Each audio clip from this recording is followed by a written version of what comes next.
नारायण वर्मा अपनी बेटी की हालत देख के बहुत घबरा गए थे। उन्होंने कहा, बिटिया आप कुछ भी मत छुपाओ। नारायण की आवाज़ में एक अजीब सा कंपन था। राधिका अपने पिता के सीने से लिपटी हुई थी। उसकी सिसकियां जैसे बरसों का जमा हुआ दर्द बाहर निकाल रही थी। उसके हाथों पर पड़े जलने के निशान अब किसी भी झूठ को छुपा नहीं सकते थे। वो कांपती आवाज़ में बोलने लगी, पापा मैं बहुत कोशिश करती रही कि सब ठीक हो जाए। मैं हर दिन खुद को समझाती रही कि शायद कल सब बदल जाएगा, लेकिन वहाँ तो हर दिन मेरे लिए एक नई सज़ा बन जाता। नारायण की मुट्ठियाँ भींच गईं। उनका दिल जैसे हर शब्द के साथ टूटता जा रहा था। राधिका ने आंसू पोंछते हुए आगे कहा, माँ जी वो मुझे हर बात पर ताने देती, खाना अच्छा ना बने तो मारती, देर हो जाए तो गालियाँ देती। और उस दिन वो कुछ पल के लिए चुप हो गई, जैसे वो पल फिर से जी रही हो। उस दिन उन्होंने मेरा हाथ पकड़कर गर्म तेल में डाल दिया पापा। ये सुनते ही नारायण का शरीर जैसे सुन्न पड़ गया। उनकी आंखों में खून उतर आया। बस बहुत हो गया, उन्होंने दांत बींचते हुए कहा। लेकिन राधिका अभी रुकी नहीं थी। पापा ये सब सिर्फ माँ जी नहीं, अरुणा और पूरा परिवार इस सब में शामिल है। किसी ने कभी मेरा साथ नहीं दिया। मैं हर दिन अकेली लड़ती रही। कमरे में सन्नाटा छा गया। सिर्फ राधिका की रुलाई और नारायण की भारी सांसों की आवाज़ें गूंज रही थी। नारायण ने धीरे से अपनी बेटी का चेहरा उठाया। अब और नहीं बिटिया, अब एक भी आंसू नहीं गिरेगा, मैं हूं ना। उनकी आवाज़ अब बदल चुकी थी। अब उसमें एक पिता का प्यार नहीं बल्कि एक तूफान था। राधिका ने डरते हुए पूछा, पापा आप क्या करेंगे? नारायण ने खिड़की के बाहर देखते हुए कहा, अब वक्त आ गया है उन्हें उनकी करनी का फल देने का। लेकिन ऐसे नहीं कि उन्हें लगे कि ये बदला है। उन्हें लगेगा कि ये उनका ही कर्म है। उनकी आंखों में एक खतरनाक शांति थी, ऐसी शांति जो आने वाले तूफान का संकेत देती है। राधिका को पहली बार महसूस हुआ कि अब कुछ बड़ा होने वाला है, कुछ ऐसा जो सिर्फ उसकी ज़िंदगी नहीं बल्कि उसके ससुराल वालों की दुनिया भी बदल देगा। उस रात नारायण बिल्कुल सोए नहीं। कमरे की बत्ती बुझी हुई थी, लेकिन उनके मन में लगातार विचारों का तूफान चल रहा था। राधिका के हर शब्द पर आंसू, हर घाव उनके दिल में गूंज रहे थे। एक पिता के लिए इससे बड़ा दर्द और क्या हो सकता है कि उसकी बेटी जिसे उसने अपनी आंखों की रोशनी बनाकर पाला, आज किसी और के घर में इस तरह तिल तिल कर जल रही है। लेकिन नारायण सिर्फ दुखी नहीं थे। अब उनके अंदर एक ठंडा, गहरा और खतरनाक संकल्प जन्म ले चुका था। उन्होंने तय कर लिया था कि इस बार वे भावनाओं में बहकर कोई जल्दबाजी नहीं करेंगे। जो भी करेंगे बहुत सोच समझ कर करेंगे।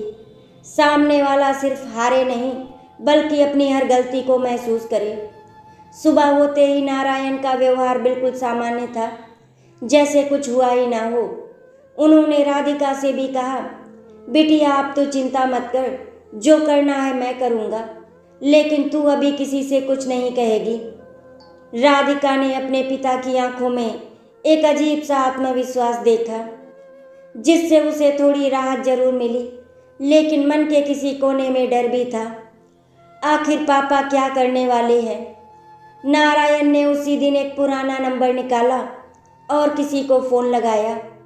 उनकी आवाज़ धीमी थी लेकिन शब्द साफ। मुझे तुम्हारी मदद चाहिए, एक काम है बहुत ज़रूरी। फ़ोन के उस पार से क्या जवाब आया ये कोई नहीं जानता, लेकिन नारायण के चेहरे पर एक हल्की सी मुस्कान जरूर आ गई थी। ऐसी मुस्कान जो किसी बड़े खेल की शुरुआत का संकेत दे रही थी।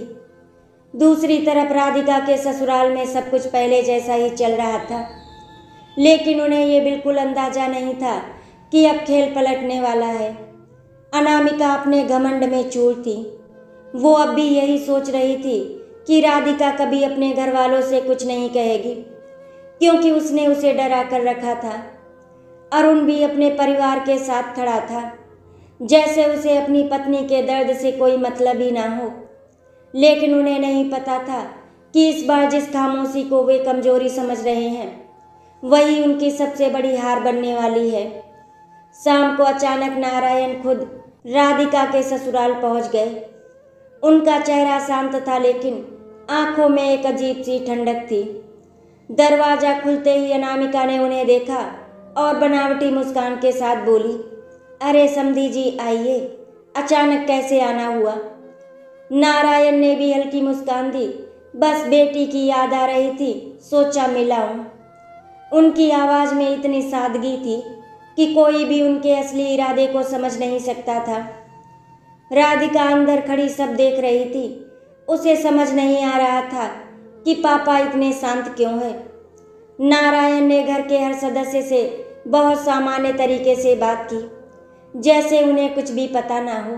उन्होंने राधिका के हाथों के निशान तक का जिक्र नहीं किया, बल्कि उन्होंने अनामिका की तारीफ करते हुए कहा, आप तो बहुत अच्छी सास है।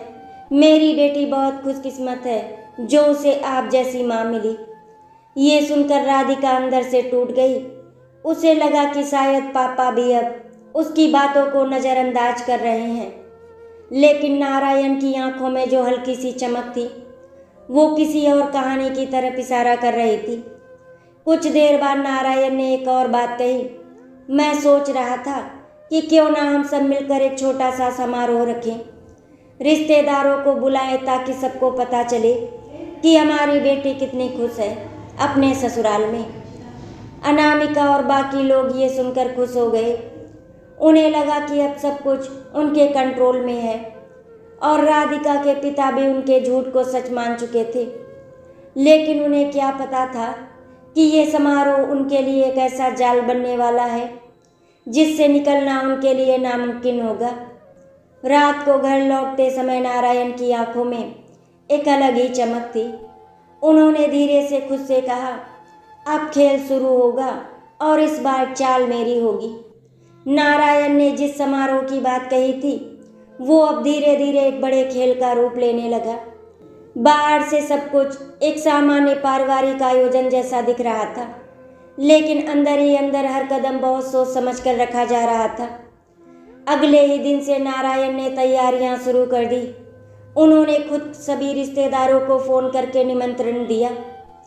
आवाज़ में वही अपनापन, वही खुशी, लेकिन हर शब्द के पीछे एक छुपा हुआ उद्देश्य था। वो चाहते थे कि उस दिन जितने ज़्यादा लोग मौजूद हों उतना अच्छा, क्योंकि सच जितने लोगों के सामने उजागर होगा उसका असर उतना ही गहरा होगा। दूसरी तरफ अनामिका और उसका परिवार इस आयोजन को अपनी जीत समझ रहा था। उन्हें लग रहा था कि राधिका पूरी तरह टूट चुकी है और उसके पिता भी अब उनके सामने झुक चुके हैं। अनामिका पूरे जोश से तैयारियों में लग गई। महंगे कपड़े, रिश्तेदारों की लिस्ट, दिखावे की सारी चीज़ें। उसे बस एक ही बात की खुशी थी कि इस समारोह में वो सबके सामने खुद को एक आदर्श सास साबित करेगी। अरुण भी अपने दोस्तों को बुलाने की तैयारी कर रहा था ताकि सबको दिखा सके कि उसका घर कितना खुशहाल है। लेकिन इस दिखावे की चमक के पीछे जो अंधेरा था वो अब ज़्यादा देर तक छुपा नहीं रहने वाला था। इसी बीच नारायण ने एक ऐसा कदम उठाया जिसने इस पूरी कहानी को एक नया मोड़ दे दिया। उन्होंने उस व्यक्ति से मुलाकात की जिससे उन्होंने पहले फ़ोन पर बात की थी। वो व्यक्ति कोई आम आदमी नहीं था, वो सच्चाई को सामने लाने का हुनर जानता था। नारायण ने उसे सारी बात विस्तार से बताई, राधिका के साथ हुए अत्याचार की कहानी, हर जख्म का दर्द, और फिर कहा, मुझे सिर्फ बदला नहीं चाहिए, मुझे उन्हें उनकी ही नज़रों में गिराना है, ऐसा कि वो खुद अपने आप से नज़रें ना मिला सके। उस व्यक्ति ने गंभीरता से सब सुना और बोला, अगर आप सच में चाहते हैं कि सच सामने आए तो हमें सबूत चाहिए, और वो भी ऐसे जिन्हें कोई झुठला ना सके। नारायण ने पहले से ही उसकी तैयारी कर रखी थी। उन्होंने राधिका से कहकर पिछले कुछ दिनों की सारी घटनाएं रिकॉर्ड करवाई थी। अनामिका के ताने, उसकी धमकियाँ, यहाँ तक कि वो पल भी जब उसने गुस्से में राधिका को धक्का दिया था। ये सब अब सिर्फ दर्द की यादें नहीं थी, ये अब हथियार बन चुके थे। उधर राधिका का मन अब भी उलझा हुआ था। उसे समझ नहीं आ रहा था कि उसके पापा आखिर क्या कर रहे हैं। एक तरफ उसे उम्मीद थी कि सब ठीक हो जाएगा, लेकिन दूसरी तरफ डर भी था अगर कुछ गलत हो गया तो। लेकिन जब भी वो नारायण की आंखों में देखती, उसे एक अजीब सा भरोसा मिलता, जैसे इस बार उसके पापा कुछ ऐसा करने वाले हैं जिससे उसकी सारी पीड़ा खत्म हो जाएगी। समारोह का दिन अब नजदीक आ रहा था। पूरे घर में चहल पहल बढ़ गई थी। सजावट, पकवान, मेहमानों की आवाजाही, सब कुछ एक खुशहाल परिवार की तस्वीर पेश कर रहा था। लेकिन इस खुशी के पर्दे के पीछे एक ऐसा सच छुपा था जो बस सही समय का इंतजार कर रहा था। हर कोई अपनी अपनी तैयारी में लगा था, लेकिन किसी को अंदाजा नहीं था कि ये समारोह सिर्फ एक जश्न नहीं, बल्कि एक सच्चाई का मंच बनने वाला है। और फिर समारोह से ठीक एक रात पहले नारायण ने अपनी आखिरी चाल चल दी। उन्होंने एक छोटा सा डिब्बा उठाया जिसमें वो सारे सबूत थे। उसे देखते हुए धीरे से बोले, कल हर झूठ का अंत होगा। उनकी आंखों में अब कोई संदेह नहीं था, सिर्फ एक ठंडी अडिग सच्चाई थी जो अगले दिन सब कुछ बदलने वाली थी। समारोह का दिन आखिरकार आ ही गया। सुबह से ही घर में हलचल थी। रंग बिरंगी सजावट, महंगे पकवानों की खुशबू, मेहमानों की आवाजाही, हर तरफ एक खुशहाल परिवार की तस्वीर बनाई जा रही थी। अनामिका आज खुद को किसी रानी से कम नहीं समझ रही थी। उसने हर चीज को इस तरह सजाया था कि आने वाला हर व्यक्ति यही सोचे कि उसकी बहू कितनी खुश है और उसका घर कितना संस्कारी है। अरुण भी लोगों के बीच हंसता बोलता घूम रहा था, जैसे उसे किसी बात की कोई चिंता ही ना हो। लेकिन इस चमक दमक के बीच राधिका का चेहरा फीका था। वो भीड़ में मौजूद थी, लेकिन उसका मन कहीं और था। उसे बस उस पल का इंतजार था जब उसके पापा कुछ करेंगे। धीरे धीरे रिश्तेदार इकट्ठा हो गए। हॉल में एक बड़ा सा मंच बनाया गया था जहां से सभी को संबोधित किया जा सकता था। नारायण भी समय पर पहुंच गए। उनका चेहरा आज भी वैसा ही शांत था, लेकिन उनकी आंखों में एक अजीब सी दृढ़ता साफ नजर आ रही थी। उन्होंने आते ही सभी से बड़े विनम्र तरीके से मुलाकात की, जैसे वो सच में इस खुशी के मौके को मनाने आए हों। अनामिका ने उनका स्वागत बड़े गर्व से किया। उसे लग रहा था कि आज वो सबके सामने अपनी जीत का प्रदर्शन करेगी। कुछ देर बाद जब सभी मेहमान बैठ गए तो अनामिका ने मुस्कुराते हुए कहा, आज हम सब यहाँ एक खास वजह से इकट्ठा हुए हैं, हमारी बहू राधिका के लिए। और फिर उसने राधिका को मंच पर बुलाया। राधिका के कदम भारी थे, लेकिन वो धीरे धीरे मंच की ओर बढ़ी। उसकी आंखें बार बार अपने पिता को ढूंढ रही थी। तभी नारायण भी उठे और मंच की ओर बढ़ गए। पूरा हॉल तालियों से गूंज उठा। सबको लगा कि अब एक खुशहाल परिवार की कहानी सुनने को मिलेगी। नारायण ने माइक हाथ में लिया। कुछ पल के लिए उन्होंने चारों तरफ देखा, हर चेहरा, हर मुस्कान, और फिर धीरे से बोलना शुरू किया। आज मैं बहुत खुश हूँ क्योंकि मेरी बेटी अपने ससुराल में बहुत खुश है। ये सुनकर अनामिका के चेहरे पर एक जीत भरी मुस्कान आ गई, लेकिन उसी पल नारायण की आवाज़ बदल गई। अब उसमें एक गहराई थी, एक शक्ति थी। लेकिन क्या सच में ऐसा है? पूरा हॉल एकदम शांत हो गया। किसी को समझ नहीं आया कि नारायण अचानक क्या कहना चाहते हैं। अनामिका का चेहरा थोड़ा सख्त हो गया, लेकिन वो अभी भी खुद को संभालने की कोशिश कर रही थी। नारायण ने अपनी जेब से वो छोटा सा डिब्बा निकाला। आज मैं आप सबको एक सच दिखाना चाहता हूँ, ऐसा सच जो शायद आप में से कोई नहीं जानता। उन्होंने इशारा किया और पीछे लगे बड़े स्क्रीन पर एक वीडियो चलने लगा। पहला वीडियो अनामिका की कड़वी आवाज़ राधिका पर चिल्लाते हुए, दूसरा वीडियो अरुण का बेरुखा व्यवहार, तीसरा वीडियो वो खौफनाक पल जब अनामिका ने गुस्से में राधिका का हाथ पकड़कर उसे गर्म तेल के पास धकेला। पूरा हॉल सन्न रह गया। हर चेहरे पर हैरानी, गुस्सा और अविश्वास साफ नजर आ रहा था। कुछ लोग एक दूसरे की तरफ देखने लगे, जैसे यकीन ही ना हो रहा हो कि ये वही लोग हैं जो अभी तक खुद को आदर्श दिखा रहे थे। अनामिका के चेहरे का रंग उड़ चुका था। उसके हाथ कांप रहे थे। वो कुछ कहना चाहती थी, लेकिन शब्द जैसे उसके गले में ही अटक गए थे। अरुण भी स्तब्ध खड़ा था। उसकी नजरें झुकी हुई थी, जैसे पहली बार उसे अपनी गलती का एहसास हो रहा हो। नारायण की आवाज़ फिर गूंजी, ये है मेरी बेटी की खुशी, ये है वो सच्चाई जिसे आप सबसे छुपाया गया। राधिका की आंखों से आंसू बह रहे थे, लेकिन इस बार उनमें डर नहीं था। इस बार उनमें एक अजीब सा सुकून था, जैसे उसके दर्द को आखिरकार आवाज़ मिल गई हो। पूरा माहौल अब बदल चुका था।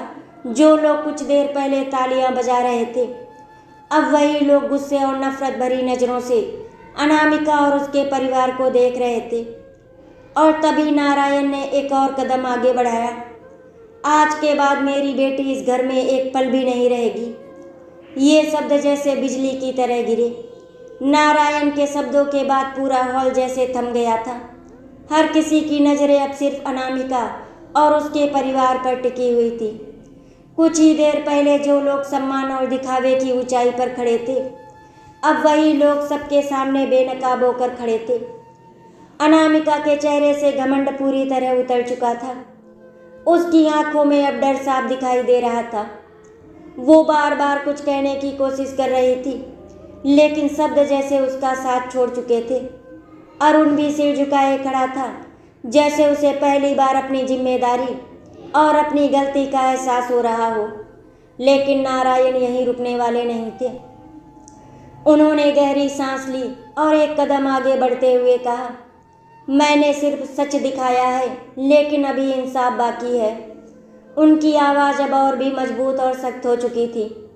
पूरे हॉल में सन्नाटा और गहरा गया था। नारायण ने उसी व्यक्ति को इशारा किया जो भीड़ में चुपचाप खड़ा था। वही व्यक्ति जिससे उन्होंने पहले मदद मांगी थी, वो आगे आया और उसने अपनी पहचान सबके सामने रखी। वो एक कानूनी सलाहकार था जो घरेलू हिंसा के मामलों में विशेषज्ञ था। उसने साफ शब्दों में कहा, जो कुछ अभी आपने देखा है वो सिर्फ एक पारिवारिक मामला नहीं है, ये एक गंभीर अपराध है और इसके लिए कानून में सख्त सजा का प्रावधान है। ये सुनते ही अनामिका के पैरों तले जमीन खिसक गई। उसे अब समझ में आ गया था कि ये सिर्फ एक बदनामी नहीं, बल्कि उसकी जिंदगी का सबसे बड़ा संकट बन चुका है। उसने घबरा कर कहा, समधी जी, ये सब गलत फहमी है, मैंने ऐसा कुछ नहीं किया। लेकिन उनकी आवाज़ में अब वो ताकत नहीं थी जो पहले हुआ करती थी। नारायण ने उसकी बात काटते हुए कहा, गलत फहमी? क्या ये वीडियो भी गलत फहमी है? क्या मेरी बेटी के जख्म भी झूठे हैं? उनकी आंखों में अब सिर्फ एक ही चीज़ थी, अपनी बेटी के लिए न्याय। राधिका अब तक चुप खड़ी थी, लेकिन इस बार उसने खुद आगे बढ़कर कहा, बस कीजिए माँ जी, अब और झूठ मत बोलिए। मैंने हर दिन आपकी सच्चाई सहन की है, लेकिन अब नहीं। उसकी आवाज़ में पहली बार डर नहीं बल्कि आत्मसम्मान था। माहौल अब पूरी तरह बदल चुका था। कुछ रिश्तेदार अनामिका को फटकार रहे थे, कुछ अरुण को उसकी जिम्मेदारी का एहसास दिला रहे थे। हर कोई अब उसी सच को देख रहा था जिसे इतने सालों तक छुपाया गया था। और तभी नारायण ने अपना आखिरी कदम उठाया। उन्होंने अपने साथ आए उस व्यक्ति को इशारा किया, जिसने तुरंत पुलिस को बुला लिया। कुछ ही देर में पुलिस वहां पहुंच गई। पूरे हॉल में हलचल मच गई। अनामिका के चेहरे पर अब सिर्फ एक ही भाव था, डर और पछतावा। वो रोते हुए नारायण के पैरों में गिर गई।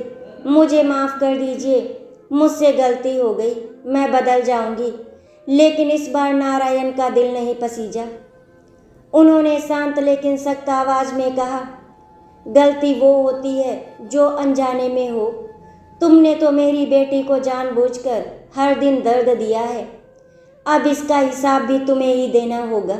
पुलिस ने अनामिका को अपने साथ ले लिया। अरुण वहीं खड़ा रह गया। उसकी आंखों में पछतावा था, लेकिन अब बहुत देर हो चुकी थी। उसने राधिका की तरफ देखा जैसे कुछ कहना चाहता हो, लेकिन राधिका ने नजरें फेर ली। अब उसके लिए वो रिश्ता खत्म हो चुका था। नारायण ने अपनी बेटी का हाथ थामा और उसे अपने साथ ले जाने लगे। राधिका के कदम हल्के हो चुके थे, जैसे वो किसी बोझ से मुक्त हो गई हो। उसकी आंखों में आंसू थे, लेकिन इस बार ये आंसू दर्द के नहीं बल्कि एक नई शुरुआत के थे। राधिका जब अपने पिता के घर वापस लौटी तो उसके कदमों में एक अजीब सा हल्कापन था, जैसे वो बरसों बाद किसी कैद से बाहर आई हो। लेकिन उस हल्केपन के पीछे एक गहरा खालीपन भी था। वो खालीपन जो टूटे हुए रिश्तों और बीते हुए दर्द की यादों से बना था।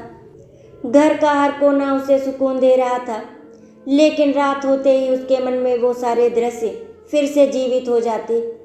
अनामिका के ताने, अरुण की खामोशी और वो खौलता हुआ तेल, जिससे उसका हाथ ही नहीं उसका आत्मविश्वास भी झुलस गया था। कई बार वो नींद में डर कर उठ जाती, उसके हाथ अनजाने में कांपने लगते और आंखों से आंसू खुद ब खुद बहने लगते। लेकिन अब फर्क ये था कि हर बार उसके पास उसका पिता था, जो उसे संभालने के लिए हमेशा तैयार खड़ा था। नारायण ने भी अपनी बेटी के इस दर्द को बहुत करीब से महसूस किया। उन्होंने समझ लिया था कि सिर्फ उसे उस गर्भ से निकाल लेना ही काफ़ी नहीं है, अब उसे फिर से जीना सिखाना होगा। उन्होंने धीरे धीरे राधिका को समझाना शुरू किया, बिटिया जो तेरे साथ हुआ वो गलत था, लेकिन अब तू खुद को उस दर्द में कैद मत कर। तू कमज़ोर नहीं है, तू उससे भी ज़्यादा मजबूत है जितना तू खुद सोचती है। उनके ये शब्द राधिका के दिल में उतरने लगे। वो हर दिन थोड़ा थोड़ा खुद को संभालने लगी। उसने अपने डर का सामना करना शुरू किया, अपने घावों को कमजोरी नहीं बल्कि अपनी ताकत बनाना शुरू किया। कुछ ही दिनों बाद नारायण ने एक और फैसला लिया। उन्होंने राधिका को घर में बैठकर सिर्फ अतीत में खोने नहीं दिया, उन्होंने उसे एक संस्था से जोड़ दिया जहां घरेलू हिंसा का शिकार हुई महिलाओं की मदद की जाती थी। शुरुआत में राधिका को वहां जाने में डर लग रहा था। उसे लगता था कि वो दूसरों के सामने अपने दर्द को कैसे बयां करेगी, लेकिन जब उसने वहां और महिलाओं की कहानियां सुनी तो उसे एहसास हुआ कि वो अकेली नहीं है। हर किसी के पास अपना अपना दर्द था, लेकिन हर कोई उससे बाहर निकलने की कोशिश कर रहा था। धीरे धीरे राधिका ने भी अपनी कहानी सुनानी शुरू की। पहले उसकी आवाज़ कांपती थी, आंखों में आंसू आ जाते थे, लेकिन हर बार जब वो बोलती तो उसके अंदर का डर थोड़ा और कम हो जाता। वो अब सिर्फ अपनी कहानी नहीं सुना रही थी, वो दूसरों को भी हिम्मत दे रही थी। उसने समझ लिया था कि दर्द को छुपाने से वो खत्म नहीं होता, बल्कि उसे स्वीकार करने से ही उससे बाहर निकला जा सकता है।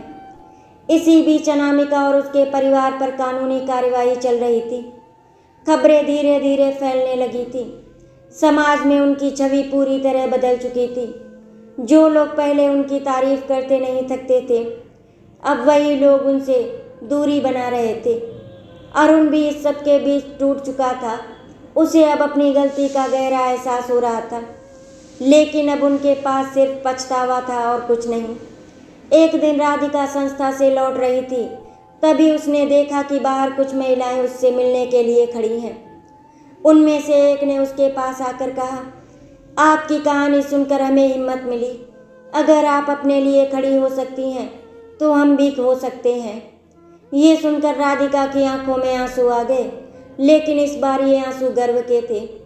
उसने पहली बार महसूस किया कि उसका दर्द सिर्फ एक दर्द नहीं रहा, वो अब किसी और के लिए उम्मीद बन चुका है।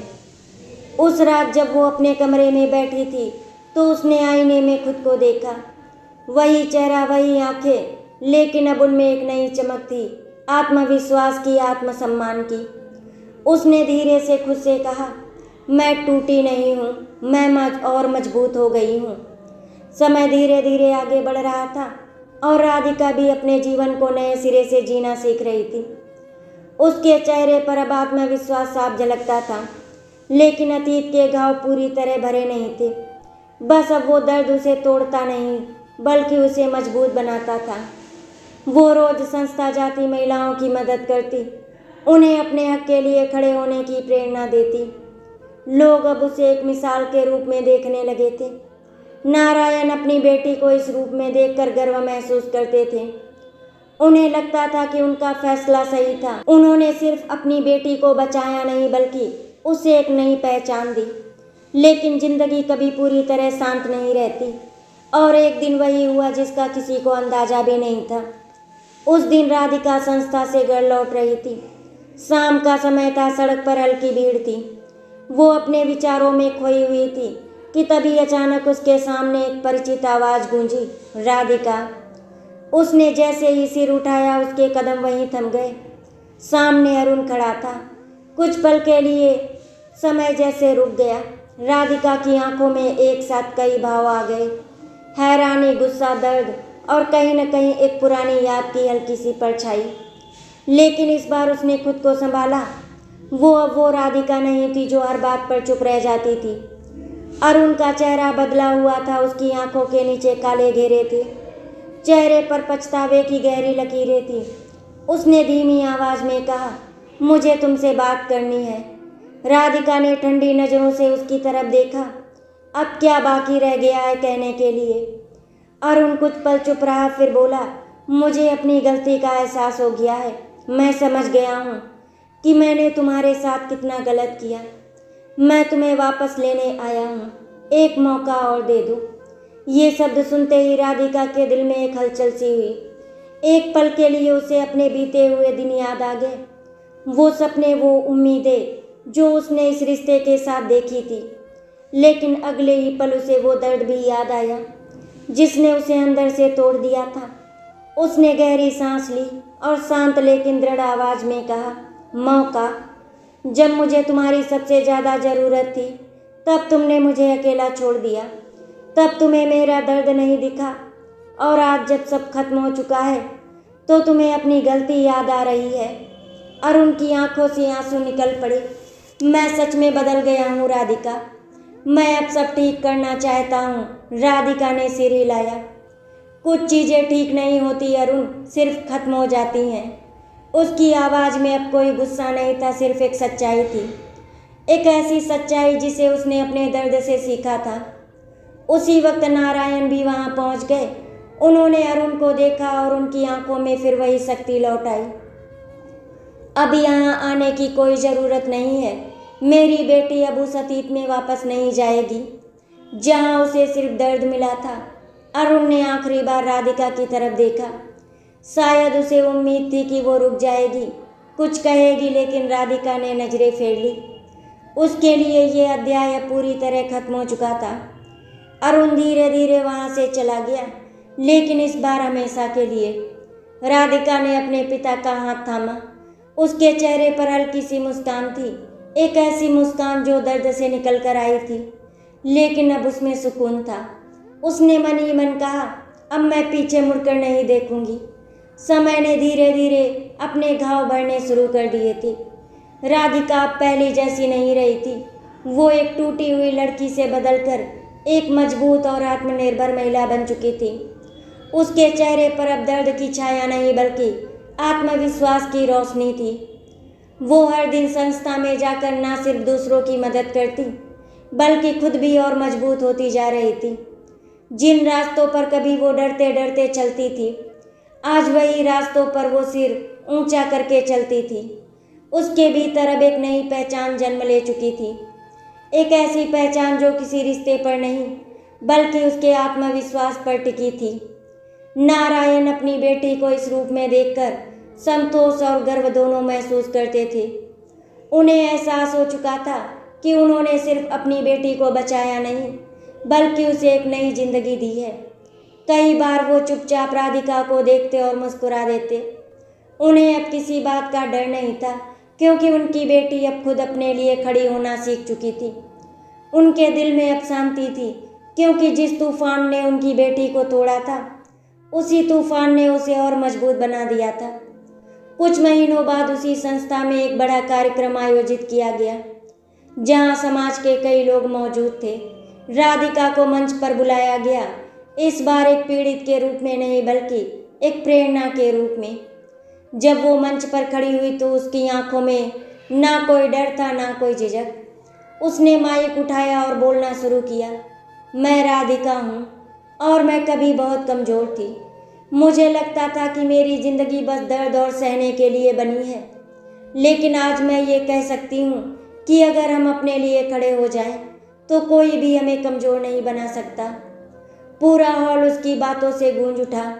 हर कोई उसकी कहानी से प्रभावित था। उसने अपने दर्द को छुपाया नहीं बल्कि उसे अपनी ताकत बना लिया था। उसके शब्दों में सच्चाई थी और यही सच्चाई लोगों के दिलों तक पहुंच रही थी। कार्यक्रम के बाद कई महिलाएं उसके पास आई। किसी ने उसका हाथ थामा, किसी ने उसे गले लगाया। हर किसी की आंखों में एक ही भाव था, आभार और प्रेरणा। राधिका को पहली बार महसूस हुआ कि उसका संघर्ष बेकार नहीं गया। उसका दर्द किसी और की ताकत बन चुका है। उसी शाम जब वो घर लौटी तो उसने आकाश की ओर देखा। सूरज ढल रहा था, लेकिन उसकी किरणें अब भी आसमान को रोशन कर रही थी। उसे लगा जैसे उसकी ज़िंदगी भी कुछ ऐसी ही है। एक समय था जब सब कुछ अंधेरा लग रहा था, लेकिन आज वही अंधेरा एक नई रोशनी में बदल गया था। नारायण उसके पास आए और धीरे से बोले, बिटिया, आज तूने सच में खुद को साबित कर दिया। राधिका ने मुस्कुराकर अपने पिता का हाथ थाम लिया। नहीं पापा, आपने मुझे खुद को पहचानने की ताकत दी। दोनों की आंखों में खुशी के आंसू थे, लेकिन ये आंसू अब दर्द के नहीं बल्कि गर्व और सुकून के थे। राधिका ने मन ही मन एक वादा किया कि अब वो कभी किसी अन्याय को चुपचाप नहीं सहेगी और ना ही किसी और को सहने देगी। आशा करती हूँ आपको हमारी कहानी अच्छी लगी होगी। अगर आपको हमारी कहानी अच्छी लगी तो वीडियो को लाइक एंड शेयर करें, चैनल को सब्सक्राइब करें। वीडियो देखने के लिए आपका धन्यवाद।